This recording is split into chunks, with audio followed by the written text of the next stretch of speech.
Šorīt es. Šorīt man liekas, gatavojoties šai sarunai tāds domīgs, varbūt aizdomīgs. Dienas beigās man vienmēr patīk pārdomāt to, kas pa dienu ir izdarīts un saplānot arī nākošo dienu. Līdzdalība man asociējās. Ar sevi pašu? Līdzdalība nedrīkst.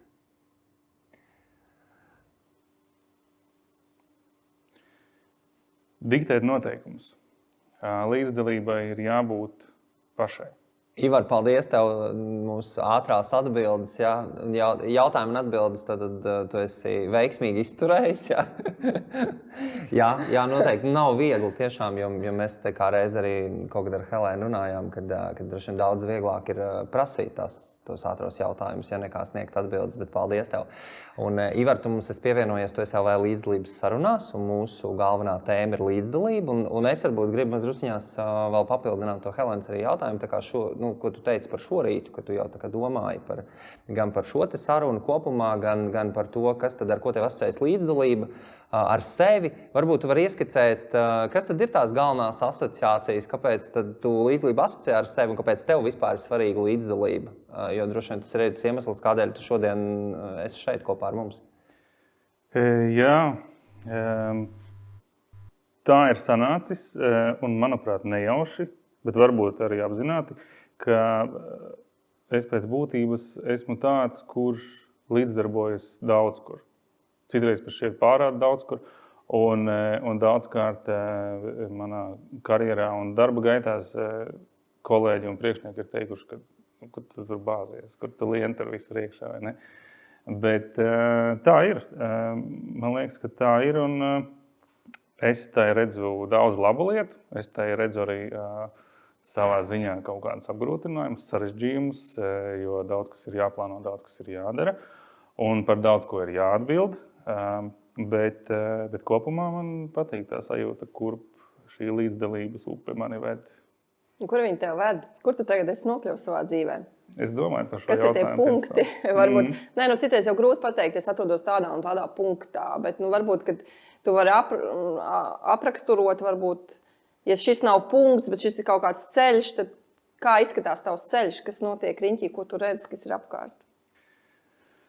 Es varbūt nesākšu uzreiz no paša sākuma, kas viss ir piedzīvots un kur tie līkloči ir veduši, bet es tiešām par šo jautājumu domāju.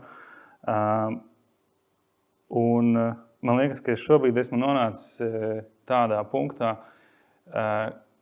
kas ļoti atbilst šī podkāsta nosaukumam. Es esmu Latvija. Es esmu tas viens no tiem LV. Un katrs no mums jau ir tā sabiedrības sastāvdaļa. Un man šķiet, ka šobrīd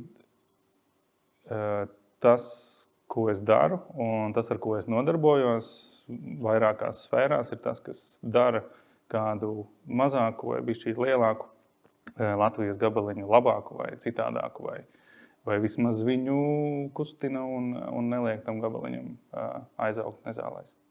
Ļoti laba tēze, Ivar, tu teici, nesākšu no sākuma, tad sāksim no beigām. Viena lieta, ko mēs par tevi zinām, tu esi zemessargs. Un varētu teikt, ļoti simboliski, tev arī šodien ir apģērbā mazs tāds kamuflāžas fragments, vai ne? Kādēļ vispār tu kļuvi par zemessargu? Kas bija tā tava motivācija? Jo ir šobrīd skaidrs, ka tas ir arī viens no tādiem sabiedrības līdzdalības veidiem, kas ir arī tā kā brīvprātīgs. Ja? Jo lielākoties cilvēki arī kļūst par zemessargiem brīvprātīgi. Varbūt pastāst mums drusciņu šo savu stāstu. Sākums pavisam vienkārši un triviāls kara dēļ. Kara dēļ pasaulē, šoreiz tieši Ukrainas kara dēļ. Kari pasaulē notiek nemitīgi.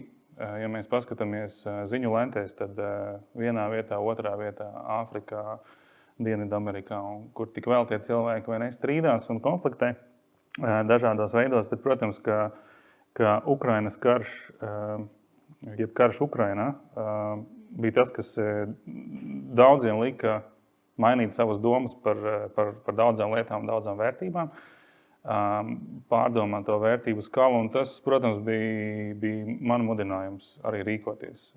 Es iesniegumu Zemesardzē uzrakstīju 25. februārī.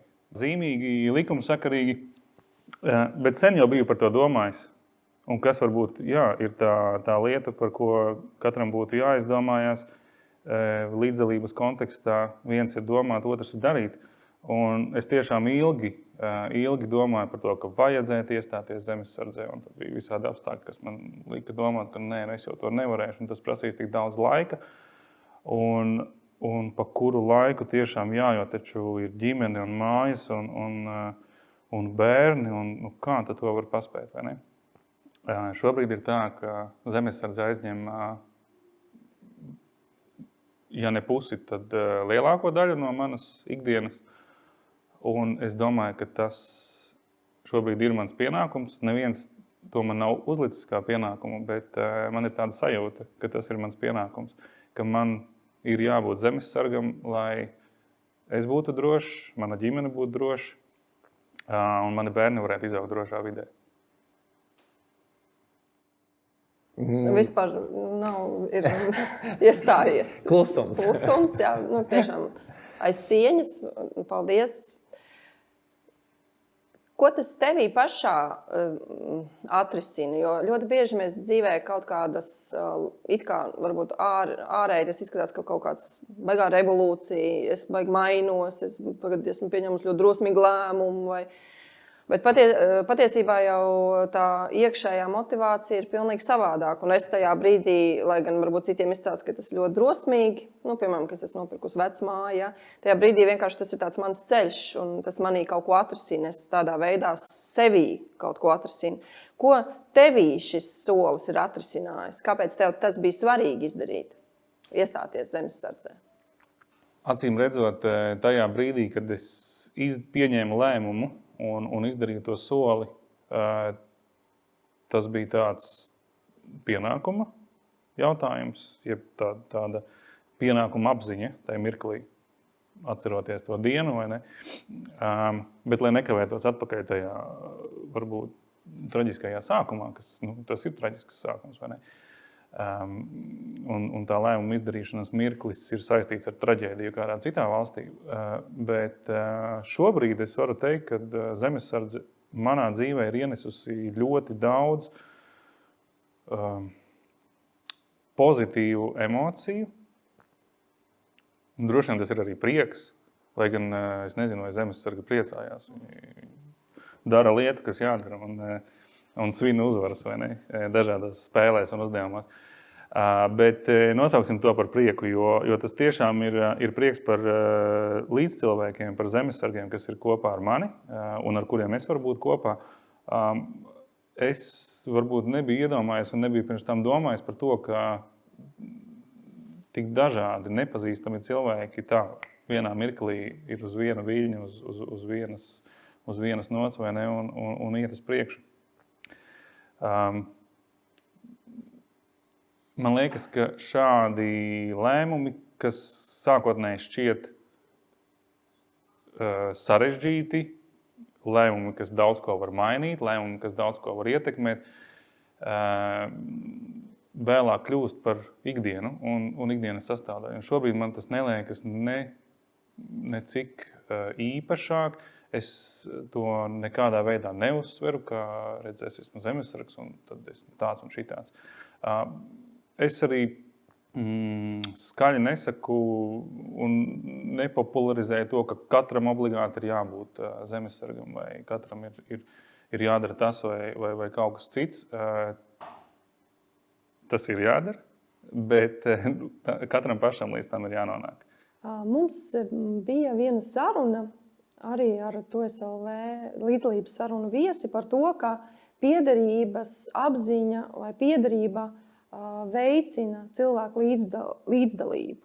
Kā tu uz to skaties? Vai piederībai, kādai kopienai, kādai idejai ir sakars ar līdzdalību, ar līdzdarbošanos? Noteikti. Vistiešākais sakars. Un tas komentārs no manas puses varētu būt saistīts ar lielo pieredzi, neteiksim, ceļojot. Es neesmu bijis jaunībā baigais ceļotājs, bet man ir bijusi tā izdevība un veiksme dzīvot, mācīties, studēt dažādās Eiropas valstīs. Un jebkura vieta, kur es esmu bijis, un arī Latvijā esmu dzīvojis 4 pilsētās, nu jau Liepāja ir 4. Jebkura pilsēta tajā laikā, vai jebkura vieta, kur es esmu uzturējies kādu ilgāku laiku, vienmēr man ir likusies kā mājas.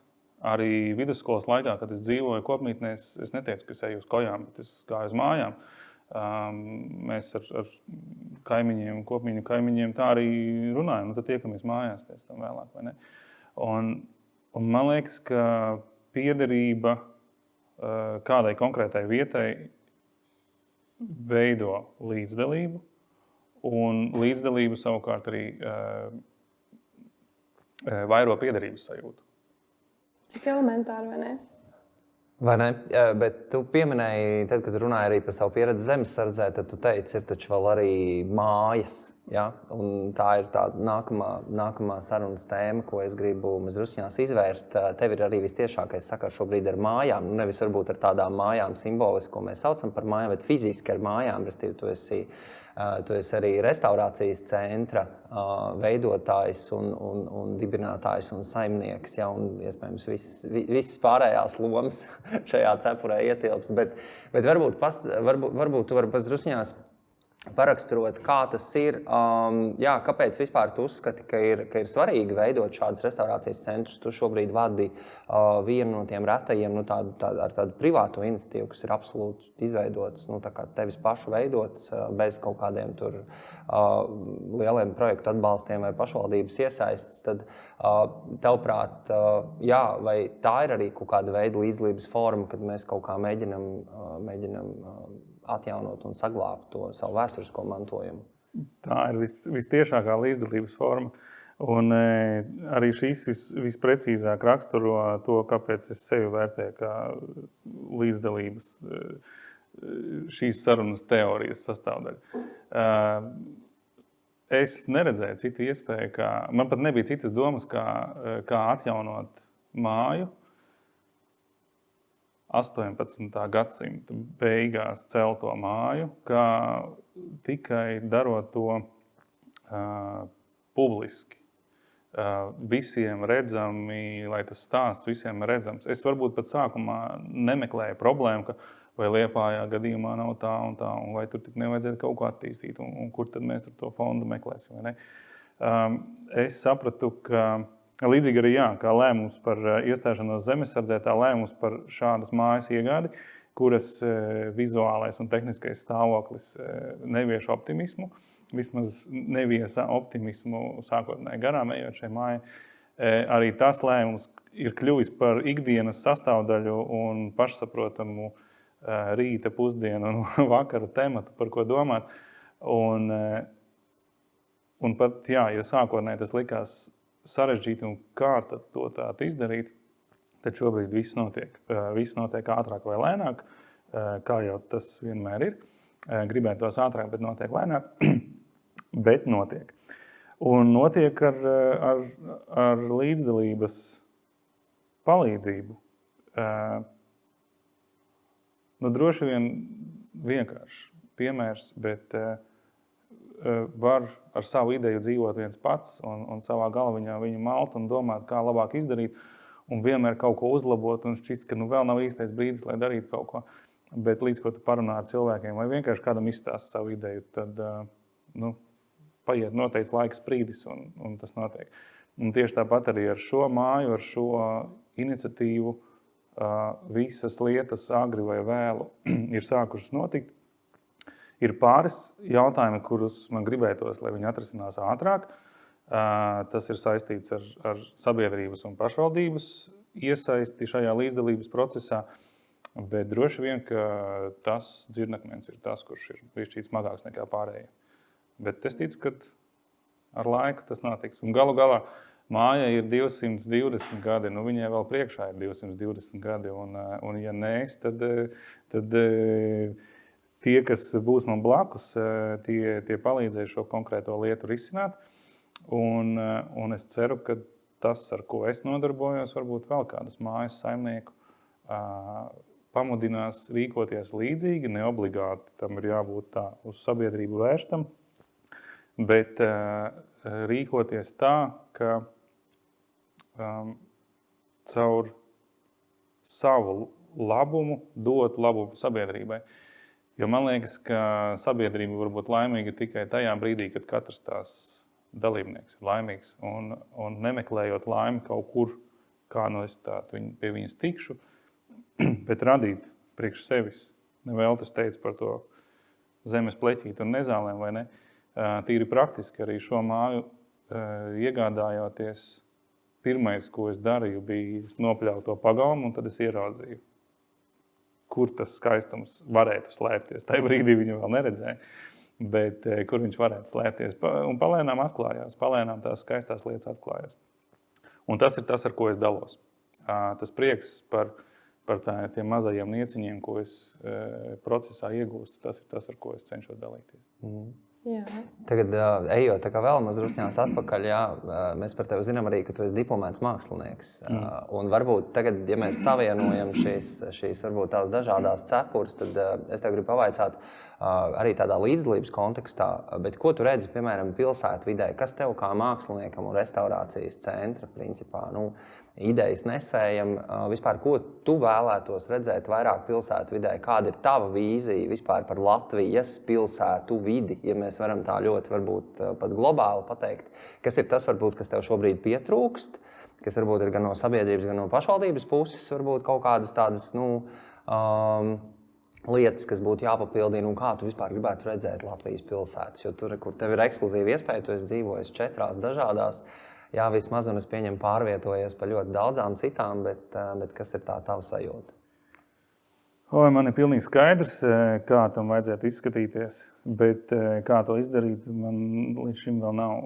Labi, bet sāksim ar to, kā tam vajadzētu izskatīties. Tas ir saistīts arī ar līdzdalību, protams, nenoliedzami. Par to arī šis raidījums. Un, tā ir katra pilsētnieka atbildība būt līdzdalīgam jebkuros pilsētas procesos. Ja mēs runājam par to, kā vajag izskatīties, tad tas ir saistīts ar skaistumu. Ja? Tātad ar kādu droši vien tehnisku kvalitāti ēku un ar vizuālo kvalitāti.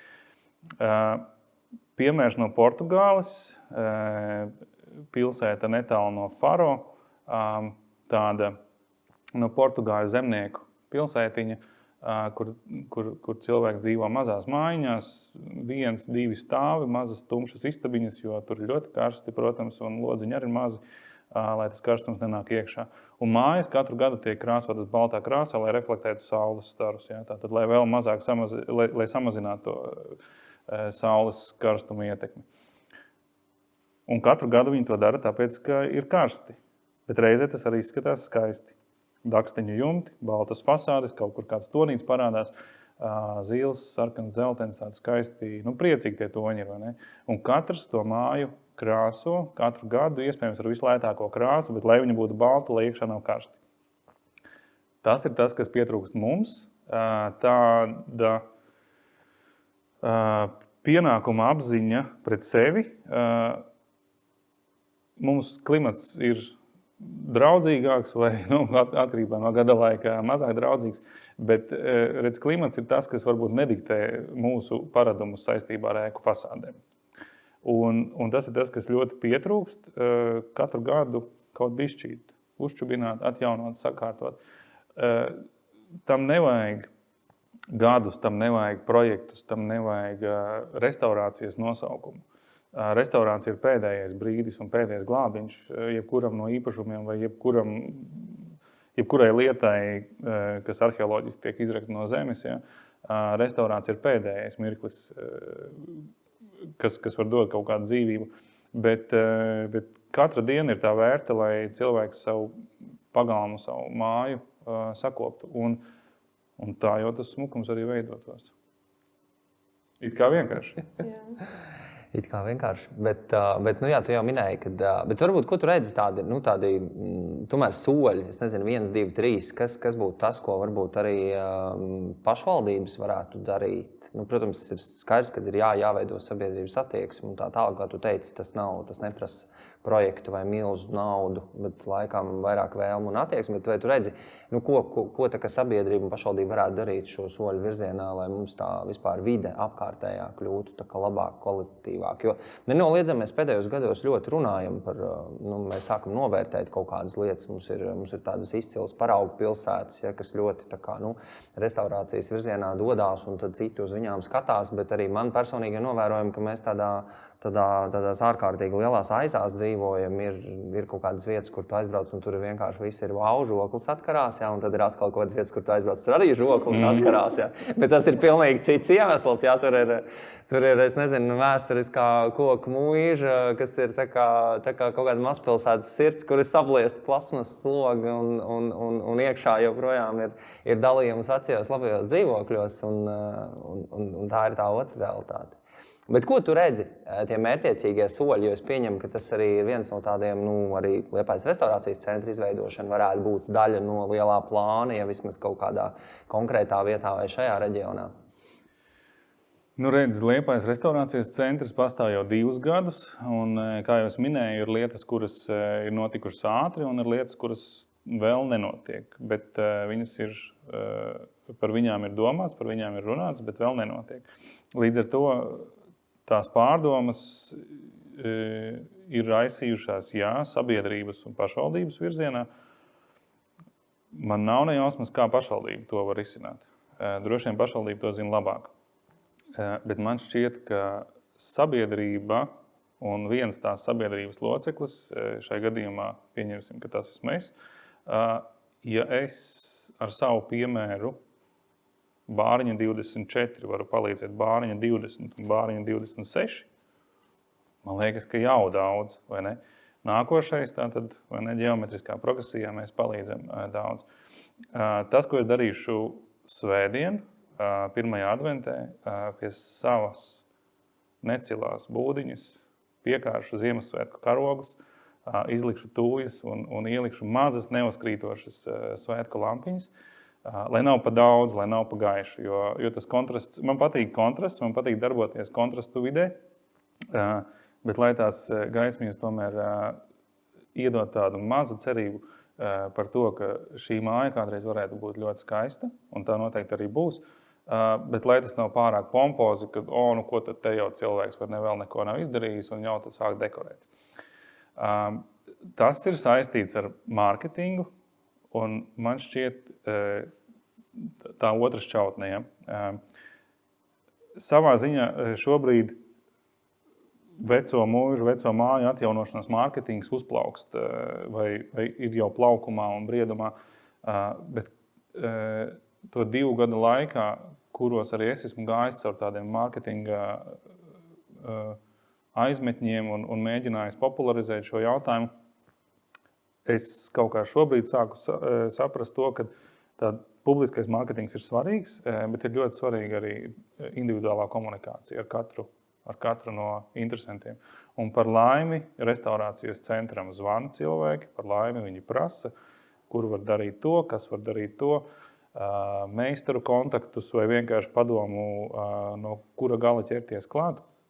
Un tas ir tas, ko es vērtēju visaugstāk šo 2 gadu sasniegumā, ka cilvēkiem ir interese. Es nevaru teikt, ka viņi ir milzīgi un liela, bet ja sāk cilvēki paši no sevis interesēties par šiem jautājumiem, tad jebkas, kas ir darīts, ir nostrādājis pareizā virzienā.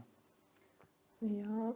Ņemot vērā tavus 2 stāstus par līdzdalību zemesardzē un par līdzdalību vecpilsētas sakopšanā Liepājā,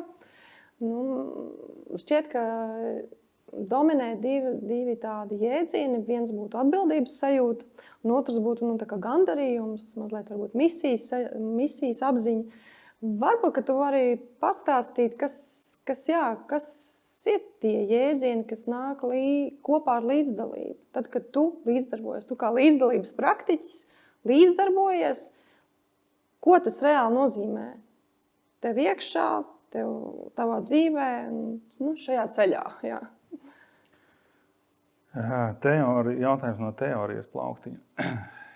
Teorija nav mana stiprā puse. Es drīzāk tieši domāju, par praktiski. Jo tu praktiski reāli rīkojies, tu praktiski līdzdarbojies. Tu varbūt katru dienu to nesauc vārdā, es esmu līdzdalības dalībnieks. Nē, tieši otrādi, tu vienkārši dari un beigās izrādās, ka tā ir līdzdalība, ko tu dari. Ja? Tu to dari tādēļ, ka ir šī apziņa, pienākums un tā. Tas jautājums bija, ko tā līdzdalība reāli ņem vai dod tev vēl? Jā, šajā līdzdalības dienā, šajā skaistajā kārtējā līdzdalības dienā, kurā arī tieši praktiski šodien ir paredzēti vairāk līdzdalības notikumi, es saprotu, ka, ja kāds man vaicā kādu jautājumu, kas viņam ir svarīgs, tā ir pienākuma apziņa atbildēt pirmkārt. Tātad arī plašākā nozīmē. Tā ir tā pienākuma apziņa. Un otrkārt, man ir sajūta, ka man varbūt ir jāiedziļinās dziļāk tā jautājuma būtībā vai tā cilvēka emocijās šo jautājumu uzdodot. Un jāmēģina saprast, vai viņam ir nepieciešama vienkārši atbildi, vai kaut kur man ir jāmēģina viņš pavirzīt vienā vai otrā virzienā. Līdz ar to es teorētiski nevaru pateikt to vienu vārdu. Jā, bet es domāju, piemēram, pienākuma apziņa, līdzdalība, pienākuma apziņa, bet tu nesaproti zem tās pienākuma apziņas. Kaut kāds mistisks līdzdalības vārdā, beigās tu vienkārši sabrūc zem pienākuma apziņas. Tā jau it kā nedrīkstētu pieļaut tādu situāciju. Jā, jo droši vien varētu arī prasīt, kas ir tā tava motivācija aiz tā visa. Jā, jo visticamāk, tas, ja tu kaut ko dari, tas, ja tu centies visiem sniegt atbildes un darīt to un to, ir kaut kāds tā kā motivācijas resurss. Kas priekš tevis ir šis motivācijas resurss priekš tavām līdzdalības aktivitātēm? Ja mēs runājam par restaurācijas sfēru, tad mana motivācija ir skaistāka pilsētvide. Tieši tas, par ko mēs runājam. Ja mēs runājam par cita veida līdzdalību, ar viedokļu izteikšanu vai ar nostājas paušanu, tad tā ir labāka sabiedrība. Un tās ir divas lietas, kas viena ir acīm redzama, kas jebkuram sabiedrības loceklim redzot kaut ko skaistu, rada patīkamas sajūtas. Tīri vienkārši. Ja mēs redzam kaut ko skaistu, tad mēs pasmaidam. Ja tas ir kaut kas neglīts, tad iespējams mēs nesmaidam. Un tā otra lieta ar to, ka katrs var līdzdarboties, arī ir tāds apliecinājums, ka ja kāds cits var izdarīt vienu lietu un es izdaru citu lietu, tad tā vide viņa veidojās skaista. Un man liekas, tas ir tāda sniega pika, runājot 1. decembra terminoloģijā, veļās tā sniega pika lielāka un darot labas lietas, tas labums paliek lielāks. Paldies, Ivar. Vai tev ir nobeigumā kaut kas, ko tu vēlētos pateikt? Es teiktu, ka vissvarīgākā līdzdalība katram ir savā dzīvē, būt savas dzīves dalībniekam, neskriet pakaļ tendencēm, neklausīt katram padomdevējam, kas grib dot padomu, bet būt līdzdalīgam savā dzīvē, redzēt to, kas ar tevi notiek, kur tie līkloči tevi ved, un izdzīvot tieši to brīdi, tieši tajā vietā, kur tu atrodies. Tas ir arī mans vadmotīvs šeit, Liepājā. Šodien es daru to, ko es daru. Citās pilsētās esmu darījis kaut ko citu. un sazinu, ko es darīšu vēl nākotnē. Paldies par iedvesmojošo sarunu. Uz satikšanos skaistā Vecpilsētā. Paldies par uzaicinājumu un tiekamies. Jā. Paldies, tev tiekamies.